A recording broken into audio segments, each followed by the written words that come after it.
1989. Class is about to start for these 40 school kids. Like every week, the teacher starts searching everyone's pockets. This time, he finds something on a little girl. 5 kernels of grain. The teacher snaps and commands the girl to come up front. She has to kneel down on the hard concrete floor. With a wooden stick, he strikes her on the head. Again, and again, and again, and again. Jeez.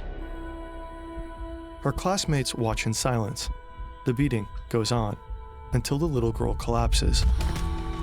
Afterwards, her classmates carry her home. The same night, she dies. The little girl and the other 39 children are all inmates in one of North Korea's deadliest prison camps, Camp 14. Comparisons have been drawn to the Nazi death camps, to the Soviet Gulag. You know, they're accurate, and in their own way, they're different. A lawless detention facility hidden in the mountains of Kaeshan, a place where people are imprisoned for the crimes of their parents. Once you end up here, you will most likely die here. This is truly a space that is outside humanity, let me say that. Prisoners are forced to work under inhumane conditions. The smallest mistake can cost them their lives. Escape is almost impossible. Only a handful make it out, risking everything on deadly routes. In North Korea, there are several of these death camps, and the regime has kept them a secret for decades. But through the relentless work of human rights What's the organizations, point of them, satellite imagery, and reports from survivors, we can have a glimpse at these facilities. Why are people being sent to Camp 14? What does daily life look like inside its walls? What horrors do the inmates face? And how do people actually get out? This is the story of the most horrific prison camp in North Korea. Probably some corruption there, so you can just pay. This somehow. story is based on Escape from Camp 14 by Blaine Harden. One former prisoner of Camp 14 later changed parts of his story. Every time you see this symbol, it marks those revisions. If you want to know more about the exact changes and the reasons behind them, we recommend reading this article. Since North Korea denies the existence of these camps, independent verification is not possible. I mean, do we Shin have Dong-hyuk a is just satellite? a young boy when he witnesses the little girl being punished for having food in her pocket. Shin has no doubt she deserved it. After all, she stole food. And in Camp 14, stealing means death. And why is He he doesn't bald? question it. He knows nothing else. The camp rules are his reality. Shin was born in Camp 14, but his parents didn't fall in love. They were assigned to each other by prison guards. Intimacy between men and women is strictly forbidden. If a woman becomes pregnant without permission, both she and the baby are shot. In Camp Jeez. 14, there is only one way to have a child: promotion. Those who work hard, and more importantly, snitch on others, may be granted a reward marriage. This is how Shin Dong-hyuk and his older brother Shin Hee-gyun come into the world. But they don't grow up as a real family. Their mother never talks about the past. Shin has no clue why his parents were imprisoned, and it probably wouldn't matter anyway. It's all about suspicion. You know, you don't have to be an anti-regime character. But if you're suspected of being anti-regime, of being a wrongdoer, a wrong thinker, of having engaged in wrong associations, they will send you to the camp. This is Greg Scarlatoiu. He's president and CEO of HRNK, the Washington-based Committee on Human Rights in North Korea. For years, Greg and his team have been investigating human rights abuses at these camps. Like many others, Shin will most likely stay in Camp 14 for the rest of his life, even though he never committed a crime. Unlikely, This is I the guess. house Shin and his mother live in. Along with his mother's promotion came slightly better housing. They share it with 3 other families and sleep on the floor. There is a single light bulb in the kitchen. Electricity works for just 2 hours a day. There's no running water, no furniture, no shower, and barely enough food to survive. The building is part of a model village, one of many. Camp 14 is estimated to cover around 153 square kilometers, almost 3 times the size of Manhattan. It is secured by a 60-kilometer fence, patrol paths, barracks, guard posts, and checkpoints. The whole area stretches from river valleys to mountain peaks. The wilderness and the Taedong River act as a natural barrier, an immense obstacle course separating the facility from the outside world. Little villages are scattered across the vast area, containing housing and working units. These are sprawling facilities. They're very large facilities. So at some of these facilities, you see farming, agriculture going on. You see some of these facilities that are adjacent to coal mines or other types of mineral exploitation. Researching and animating topics like these take a lot of time. We worked for months on just this video with the help of more than a dozen people. And this wouldn't be possible without our sponsor, Brilliant. Brilliant come is on, a man. graphic Come on, man. and generates its own electricity. And it also has a school. This is where Shin goes every day. His teacher wears a guard's uniform, carries a weapon, and teaches obedience above all else. Camp rules are brutal. There are 10 of them. Even the smallest violation can lead to execution. Shin Jeez. memorizes them all. Rule 1. Any witness to an attempted escape who fails to report it will be shot immediately. Rule 3. Anyone who steals or conceals any foodstuffs will be shot immediately. Rule 5. Anyone who holds or hides a fugitive's possessions, conspires with him, or fails to report him will be shot immediately. The guards enforce the rules without mercy. 내가 총을 꾸려서 뭐 쏘거나 해도 하나 뭐 가책을 느끼지 않았어요. 일반적으로 우리는 그때 써도 나라를 지키기 위해서 내가 한 일이기 때문에. 그 수용소에는 들어오게 되면 사람이 아니에요. 사람이 아니고 내 마음대로 해도 돼요. 그 안에 사람은 그 자리에서 죽이겠으면 죽이고 살리겠으면 살리고 하는 건 내 마음이에요. 뭐 설명해 주세요. Jeez, he's smiling. Across North Korea, there are different types of detention facilities. The worst of them are called Kwonliso. Camp 14 is one of them. It's also called a total control zone. People never get out of those. You know, they just waste away. They get killed by this vicious cycle of malnutrition and forced labor. Shin's mother has to work the rice fields, 10 to 15 hours of hard labor every day. If she meets her quota, she receives food, just enough to survive the night and make it through the next day. North Korea is all about production targets. If you don't meet them, and probably you will not meet them, you'll get less food, more work, less food, more work, and that's how you waste away and die. That's, the truly tragic story at these camps. From the moment Shin starts school, his life is split between the classroom and hard labor in the coal mine. Long workdays are made worse by a constant gnawing hunger. Before school, Shin often eats his mother's portion while she's still out in the fields.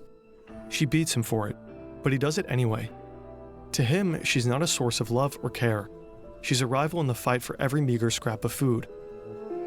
This is Shin's meal, served 3 times a day for his entire prison life.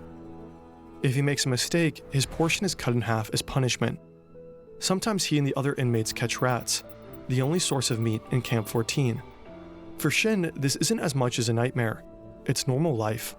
He has never seen the world beyond the barbed wire. Unlike this man. I mean, humans are pretty adaptable creatures. Kim Young is in his mid-40s when he's brought to Camp 14. He knows the world outside very well.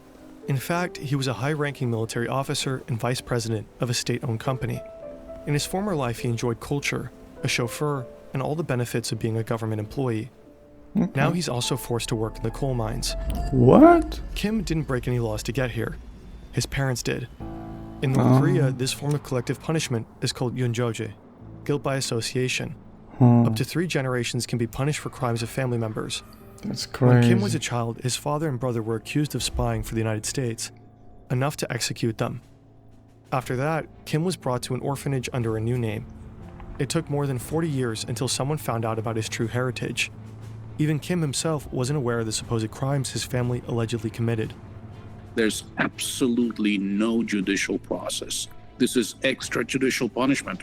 They'll just, take you away in the middle of the night, together with your family members. You just disappear. That's how it goes. 대낮에 잡아가는 건 없어요. 다 밤에 그냥 원래 그냥 어느 순간에 와서 싹 다 쓸어 가고 정치범 수용소에 가서도 그 가족들은 우리가 뭘 잘못해서 왔는지 그걸 모른다는 거죠.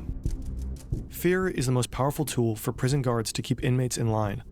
During Kim's time in Camp 14, a total of 25 inmates are executed. One day, he witnesses a fellow prisoner being killed for collecting chestnuts that had fallen from a tree. Kim spends most of his days underground, hours and hours of endless work with no sunlight and no mercy. Kim struggles. He's never faced labor like this before. Mistakes are inevitable, and every one of them is met with the punishment of a guard who never leaves his side. One day, a guard strikes Kim with the butt of his gun till he falls unconscious. For the next 2 days, he only receives half his meals. After more than 2 months of living like this in Camp 14, Kim decides to end it. Following a long day of work, he steps into the elevator of a mining shaft. The metal cage ascends until it reaches a height of around 2,000 feet. He pulls the safety pin, and the elevator falls. What? But Kim survives, and the vicious cycle goes on. When Shin is about 6 or 7, the camp's borders shift. His village is merged into the neighboring Camp 18, just across the river. It's said to be slightly less brutal than Camp 14, but for Shin, life hardly changes at all. Shin is 15 and has moved out from his mother's home. He now lives with his father. One day, a teacher allows Shin to spend the night at his mother's house, a reward for good behavior. When he arrives, another guest awaits. It's his brother, Shin Hee-gyun. The 21-year-old works at the prison cement factory, a couple of miles away. Shin doesn't like him at all. In the middle of the night, Shin wakes up from his sleep. He hears voices from the kitchen. His brother is talking about escape. His mother seems to support him. Shin's first instinct, he has to report this.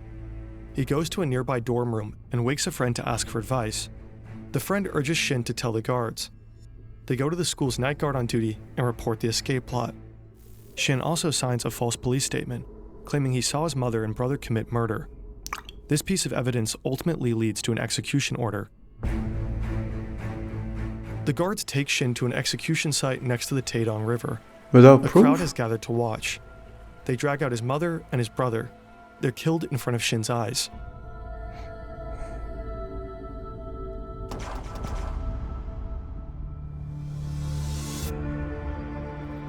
In 1996, Kim Young is transferred to Camp 18. To him, this place feels like heaven. The labor conditions are slightly better, and to his surprise, he reunites with his 70-year-old mother, who is also a prisoner here. But the violence and abuse don't stop. One day, he has to witness how guards beat up his mother and force her to do manual labor. His mother is certain they will both die in the camp. Even though it means risking his life, she urges Kim to leave her behind and escape. How do you do that though? Escaping from a North Korean death camp is almost impossible. You know, these are highly protected facilities. You're talking barbed wire, walls, armed guards, intersecting lines of fire. We're talking machine guns. Very, very difficult to escape. I mean, it's, difficult to escape a detention facility in any civilized country, imagine North Korea. Kim Young quietly studies his surroundings. He observes, waits, and starts thinking.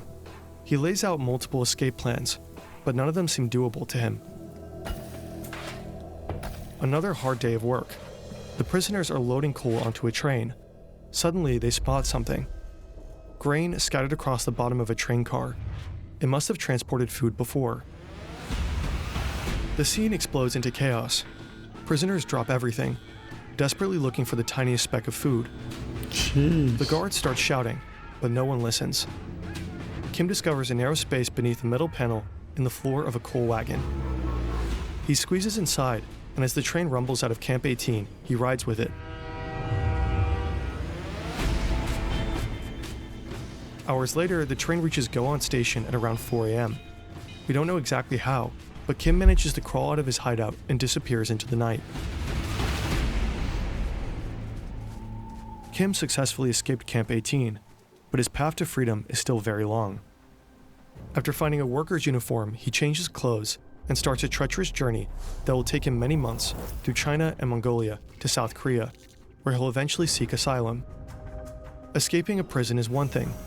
Escaping the country is another.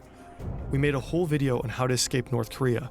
Link is in the description. So the main destination where they're Shin also going is manages South to escape Korea, from right? Camp 18 twice, both times by crawling under a fence. Both times he's recaptured. After his second attempt, Shin is sent back to Camp 14 and is thrown into a special detention center, a place with only one purpose: torture. I still have the scars of my torture and the burns.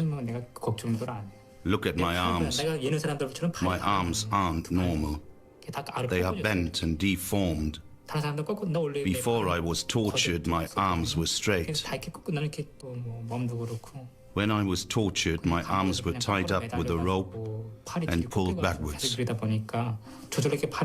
That made them more and more bent.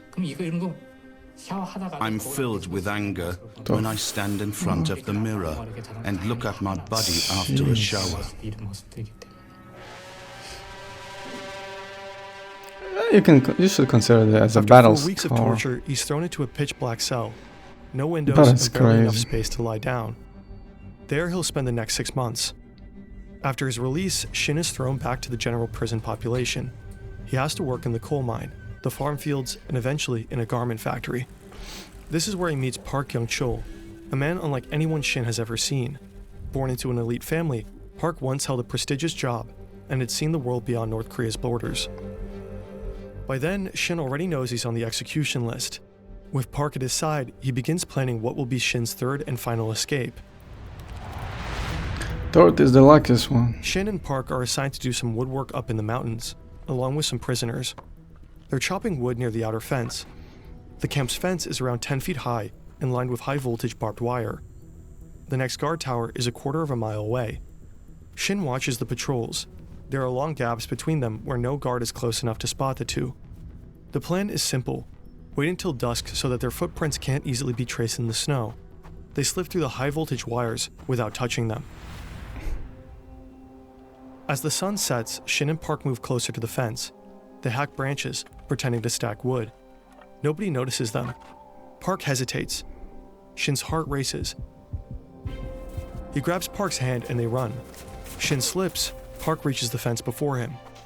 He tries to squeeze his head between the two lowest wires and hits one of them. Park's body is not moving.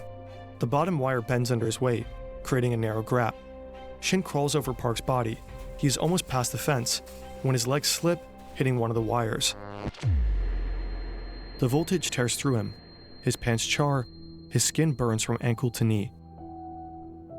But somehow he makes it through. Park's body lies dead on the fence. Shin runs without looking back for 2 hours straight until he realizes that he made it. He manages to cross the river to China, and after a journey of almost 2 Jeez, years, that's a long he finally run. reaches South Korea. To China. I thought they're gonna deport you back to North Korea. These are all the prison camps that are most likely active in North Korea today. Active. According to Greg Scarlatoiu, the camps are changing, and not for the better. Camps near the border have reportedly been moved further inland, likely to make escape even harder. And some new internal perimeters have appeared, possibly to isolate high-value prisoners. A third development in terms of infrastructure, evolution and development has been the creation of watchtowers and what appears to be intersecting lines of fire around the camps. They would be meant to basically exterminate those who attempt to leave those camps. For some camps, evidence is even scarcer. There's one camp that we know very little about, and that's Camp 16, 1-6. That's very close to the Punggye-ri nuclear testing facility. And I have spoken with the South Korean nuclear scientists who said, look, we don't believe that prisoners are used in digging those tunnels for the nuclear tests, but it is very likely that they will be, used and abused while cleaning up after those nuclear tests. The HRNK estimates that up to 120,000 people are currently held in North Korean prison camps. In fact, as a viewer of this video, you might know more about them than most North Koreans ever will. We have to remember that these people are being tortured and maimed today.